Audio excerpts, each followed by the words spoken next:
Sharad Yadav speaking as of now. Let's quickly get back to our story about the power crisis that is going on and the calculations for 2014. Let's listen in to Sharad Yadav. तीन सुखिया में बैठता है या वो ममता जी ने चलाई है ना तुरंतो में बैठता है, नीतीश जी ने चलाई है वो एक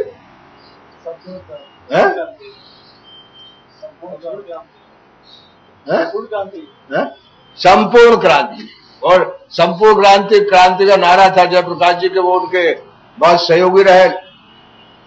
ये कुर्सी ला दो उनको, उठला पीछे से कुर्सी।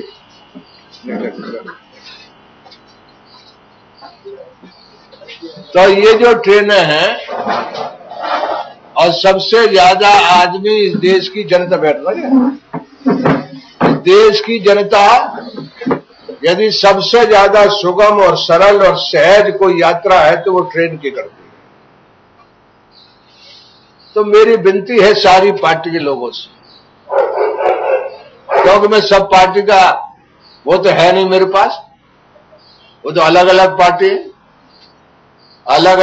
है, और भाई और ये दो सूबे जो है वो इस देश की आजादी से लेकर, इस देश की फ्रीडम से लेकर, इस देश के हमलावरों से लेकर सबसे ज्यादा लड़ने वाले ये सूबा हैं, लड़ाकू लोग हैं यहाँ।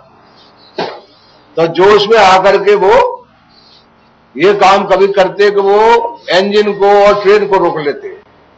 तो उस ट्रेन में तुम आपके ही लोग हैं जिनके लिए बंद कर रहे हैं। डीजल के दाम किसको काट रहे हैं? ये गैस के सिलेंडर का कम करना किसको काट रहे हैं?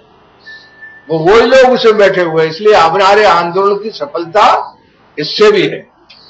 और कुछ लोग कह रहे थे बस चल रही है, ये चल रही है, और बोल रहे थे कि कितने रुपए का घाटा हो गया। अरे फिर तो अंग्रेज कहता कि रोज हड़ताल होती थी गांधी जी की, तो वो घाटा मिलाओगे तो देश तो गरीब ही हो जाएगा। ऐसा दौर आएगा कि जो साधारण सरल बात है उसको देने में कॉम्प्लिकेशन कर रहे हैं। ये किस पार्टी ने कहा कि सरकार को गिराना है? मैं यहीं से बोलता हूं कि सरकार चादर ओढ़ के और मनमोहन सिंह के हाल डलवा ले, हाल में खाटे डलवा ले और आराम से सोए। अपने आप गिरना है तो गिरे और नहीं गिरना है तो नहीं गिरे, मगर हम तो लोग को जगाएंगे और लोग को इकट्ठा करेंगे जिसमें परमानेंट कोई माननीय मनमोहन सिंह का आदमी वापस ना आए। 25 बरस नहीं 100 बरस तक ऐसा आदमी वापस नहीं आना चाहिए। इस देश का बाजार 2500 साल पुराना और यूरोप का बाजार सिर्फ और सिर्फ 300, 400, 500 साल से ज्यादा लंबा नहीं है। लेकिन चीन का और भारत का बाजार 2000 से लेकर 2500 साल का है। तो ये बाजार एक दिन में एवोल्यूशन नहीं हुआ, इसका एक दिन में इसका निर्माण नहीं हुआ। एक शहर, एक कस्बे में चाट की दुकान अलग है, मंगोड़े पकोड़े की दुकान अलग है, कचौड़ी वाले की अलग है, समोसे वाले की अलग है।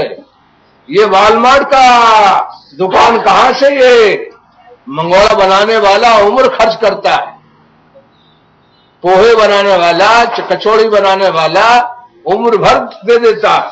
अच्छी मिठाई बनाने वाला घंटा घर पे जाओ, जो बड़ी जलेबी की दुकान है, एक जगदीश है उसकी, सारे नेता जो बाहर से आते हैं तो वो जलेबी जो है वो सब जगह सप्लाई, पैसे नहीं मांगता, सबको अपनी मिठाई का प्रचार करने के लिए खुद आता है और देता है। घंटा घर की जलेबी, पराठे वाली गली, वो पराठे बनाने वाले उम्र दे दी है तब पराठा बनता है। और मनमोहन सिंह तो पराठा खाए नहीं, खाए भी होंगे तब भूल गए वो। इसलिए जो पुरानी दिल्ली है, चांदनी चौक है, असली पुरानी दिल्ली का कल्चर, संस्कृति वही मिलेगी आपको। अब उसकी गली सकड़ी है तो देश भर की गलियां सकड़ी हैं।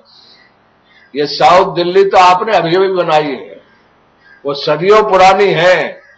वहां गुरुद्वारा है, मंदिर है, मस्जिद है, वहां जैनी मंदिर है, दुनिया के जितने धर्म है वहां स्थापित हैं। चांदनी चौक अकेले। सिख का गुरुद्वारा है, क्या कहते हैं उसको,